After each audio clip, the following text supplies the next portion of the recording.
Welcome to my channel और to history. आज के इस वीडियो में हम बोल्शेविक क्रांति या रूसी क्रांति या जिसको अक्टूबर क्रांति, नवंबर क्रांति भी कहते हैं, उस पर बात करेंगे। लेकिन उसके पहले यह जानना जरूरी है कि रूस की क्रांति जो है वो विश्व के इतिहास में एक महत्वपूर्ण स्थान रखती है।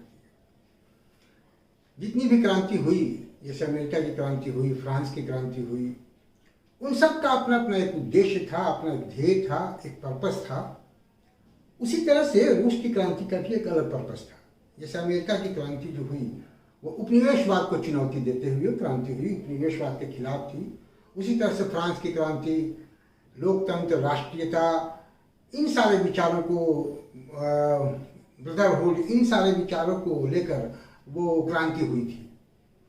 ठीक उसी प्रकार जो रूस की क्रांति है वो लोकतंत्र को आगे बढ़ाने की बात तो कर ही रही थी, उसके साथ ही सर्वहारा के अधिकारों की बात कर रही थी, मजदूर और किसान के अधिकारों की बात कर रही थी। और जो एक कुलीन वर्ग या जो राजतंत्र है उसकी जो निरंकुशता है, जिसने मजदूरों का और किसानों की स्थिति को खराब कर दिया था, उनका शोषण कर रहा था, उनके अधिकारों को कुचल दिया था, उस वर्ग का, जिसको सर्वहारा कहा गया, उस वर्ग के अधिकारों की बात कर रही थी। और शासन पर, सत्ता पर उनका अधिकार हो, उनका कब्जा हो, इस बात को लेकर वो सामने आई। एक तरह से एक नई विचारधारा लेकर सामने आई, समाजवाद की विचारधारा जिसको कहते हैं, साम्यवाद की विचारधारा जिसको कहते हैं। तो एक विश्व में एक नई विचारधारा को देने का जो श्रेय है वह रूस की 1917 की जो क्रांति है उसको जाता है। अगर अब हम बात करें कि क्रांति से पहले रूस की स्थिति क्या थी, तो क्रांति से पहले रूस, जो कि एक बहुत बड़ा देश है, मतलब विश्व में सबसे बड़ा देश है, और जिसकी आबादी करीब करीब 18 करोड़ थी, जिसमें कई वर्ग रहते थे, शासक वर्ग, नौकरशाह तो थे ही, उसके अलावा मध्य वर्ग और कुलीन वर्ग और जो किसान हैं, मजदूर हैं वो। लेकिन इनमें किसानों और मजदूरों की स्थिति बहुत खराब थी, उनको निम्न दृष्टि से देखा जाता था और उनके अधिकारों की कोई बात नहीं करता था। जो राजशाही है वो पूरी तरह निरंकुश थी और जो नौकरशाह थे वो पूरी तरह से भ्रष्ट थे, उनके रग रग में भ्रष्टाचार भरा हुआ था और किसानों और मजदूरों की सुनने वाला कोई भी नहीं था।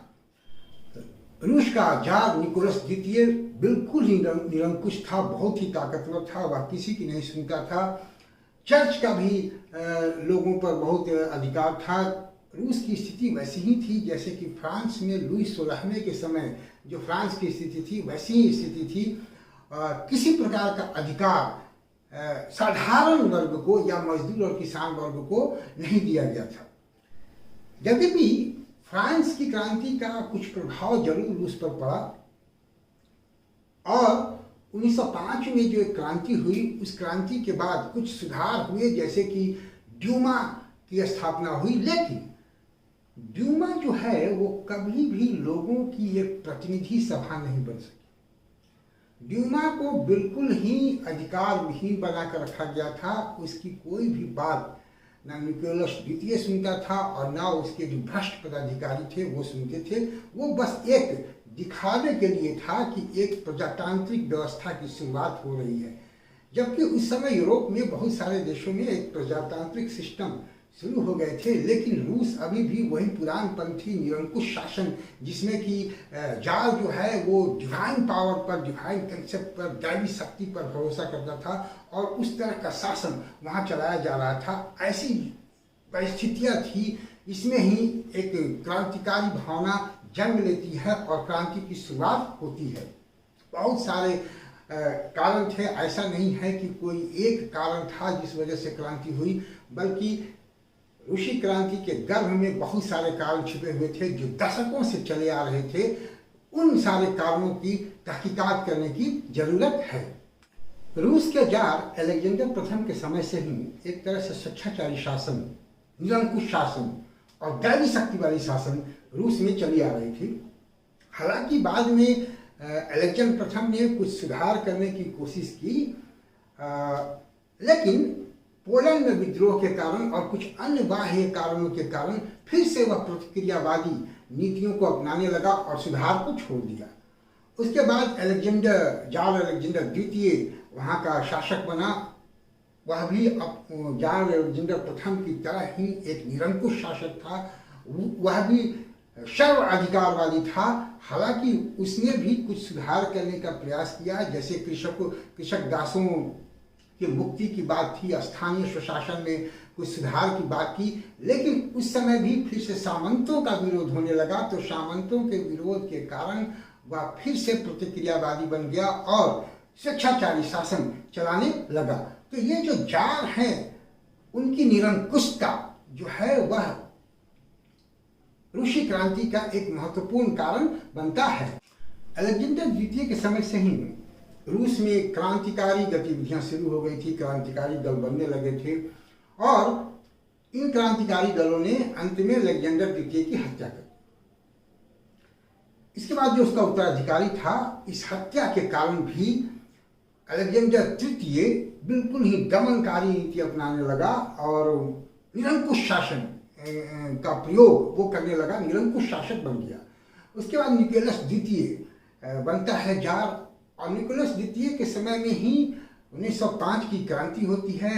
हालांकि उस क्रांति से थोड़ा ये जरूर होता है कि निकोलस द्वितीय ड्यूमा को स्थापित करता है, लेकिन ड्यूमा जो है वो बिल्कुल ही शक्ति विहीन थी। उसका कोई भी प्रभाव नौकरशाहों पर और जार पर नहीं होता था। उसके बाद देखा यह गया कि एक राजपुतिन नामक व्यक्ति था, उसका बहुत ही प्रभाव राज सत्ता पर पड़ गया। एक तरह से राजपुतिन जैसी दुष्ट आत्मा की छाया जार पर और राज सत्ता पर पड़ी और इससे जनता बहुत नाखुश रहने लगी। नतीजा ये होता है कि 1916 में राजपुतिन की भी हत्या कर दी जाती है। तो यह देखा गया कि रूसी क्रांति का जो एक इम्पोर्टेंट कारण है वह जारशाही की निरंकुशता जो है वो इम्पोर्टेंट कारण है। उस समय दूसरे देशों में नागरिकों को कुछ कुछ अधिकार मिल रहे थे, कुछ लोकतांत्रिक व्यवस्थाएं विकसित हो रही थी, लेकिन रूस में अभी भी वह पुरानपंथी और निरंकुश दैवी शासन वाली सत्ता चल रही थी। तो हम कह सकते हैं कि जो एक महत्वपूर्ण कारण है रूसी क्रांति का वह निरंकुश राज सत्ता, जार की निरंकुशता एक महत्वपूर्ण कारण बनता है। तो आज के वीडियो में इतना ही। दूसरे वीडियो में मैं अन्य कारण जो है रूसी क्रांति के या बोल्शेविक क्रांति के उस पर चर्चा करूंगा। उम्मीद है कि ये वीडियो आपको पसंद आएगा। अगर आपको पसंद आए तो इसको देखें, अपने दोस्तों को सजेस्ट करें और मेरे चैनल को सब्सक्राइब करें। अन्य जो मेरे वीडियो हैं उनका लिंक डिस्क्रिप्शन में दिया हुआ है, आप उसे भी देखें और वो भी आपके लिए हेल्पफुल रहेगा। Thank you for watching me. See you again with a new video, new causes of the Bolshevik revolution.